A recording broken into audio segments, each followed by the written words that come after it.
వేమన పద్యరత్నాలు అనే శీర్షికన మనం ప్రతిరోజు 1-2 వేమన పద్యాలు చెప్పుకుంటున్నాం, నేర్చుకుంటున్నాం అన్నమాట. ఈరోజు ఒక చక్కటి పద్యం. తాతగన్న తల్లి తమ తండ్రి గను తల్లి, తన్నుగన్న తల్లి తల్లి తల్లి తల్లి సుదృరాలు తానెట్లు బాపడు విశ్వదాభిరామ వినురవేమా.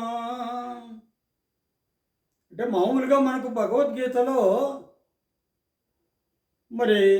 వర్ణాశ్రమ ధర్మాలను చెప్పుతూ బ్రాహ్మణులకు, క్షత్రియులకు, వైశ్యులకు, శూద్రులకు ఫలానా పనులు చేయాలా అని చెప్తారన్నమాట. కానీ వేదాధ్యయనము ఇలాంటివన్నీ కూడా ఉంటాయనుకున్నాము. వాటిల్లో ఏమంటాడు అక్కడ? స్త్రీలకు వేదాధ్యయనం చేసేటటువంటి అర్హత లేదు అంటాడన్నమాట. దానిని బ్రాహ్మణులకి ఏం చెప్తాడు అక్కడ భగవద్గీతలు అంటే శమోదమత్తపస్సౌచం శాంతిరాజ్యవమేవచ జ్ఞానం విజ్ఞానమాస్తిక్యం బ్రహ్మకర్మ స్వభావజం. అంటే ఈ పనులు బ్రాహ్మణులు చేయాలన్నాడు. ఏమిటవి? శమం, ఓర్పు కలిగి ఉండడం, ప్రశాంతంగా ఉండడం, దమహ తపస్సు, శౌచము, క్షాంతి అంటే క్షమ, ఆర్జవం అంటే రుజువర్తనంగా నడుచుకోవడం, జ్ఞానాన్ని విజ్ఞానాన్ని, ఆస్తిక్యం భగవంతుడున్నాడు అని చెప్పడం, ఇవన్నీ కూడా బ్రాహ్మణుల యొక్క కర్మలుగా చెప్పాడు. రాజులకేం చెప్పినాడు? శౌర్యం తేజో ధృతిర్దాక్ష్యం, పరాక్రమము, తేజస్సు, ధైర్యము, దక్షత, దాన, యుద్ధే చాప్యపలాయనం, యుద్ధం చేసేటప్పుడు యుద్ధభూమి నుండి పలాయనం చిత్తగించకుండా ఉండడం, దానం, పరులకు దానం ఇవ్వడం, ఈశ్వర భావశ్చ, తాను వీళ్ళందరినీ కాపాడేవాడు అనే భావము,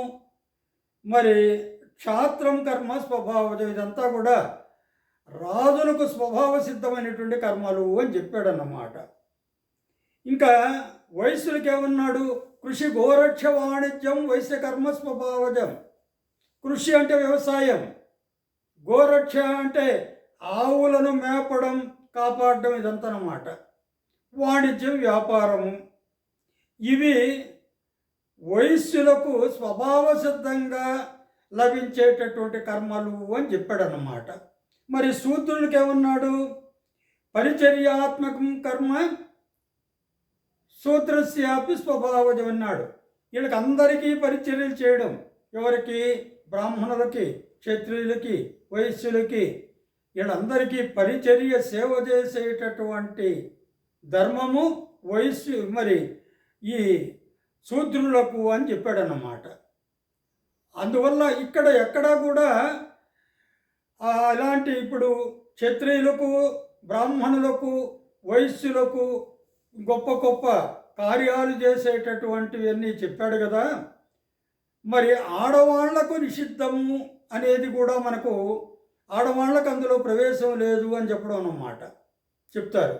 దానిని నిరసిస్తూ ఈ పద్యం చెప్తున్నాడు. ఎవరు? వేమన. ఏమని నిరసిస్తున్నాడు? తాతగన్న తల్లి, తాతను కనినటువంటి తల్లి ఉంది కదా, తాతకు అమ్మ, తాతమ్మ. తమ తండ్రి గను తల్లి, తమ తండ్రిని కన్న తల్లి అనమాట. అంటే తండ్రికి తల్లి అంటే నాన్నమ్మ అంటాం కదా. తన్ను గన్న తల్లి తల్లి, తనను కనినటువంటి తల్లికి తల్లి అమ్మమ్మ, దాని తర్వాత తల్లి అమ్మ. అంటే ఏంటి? తాతమ్మ, నాన్నమ్మ, అమ్మమ్మ, అమ్మ అయింది కదా. తల్లి శూద్రురాలు తానెట్లు బాపడు.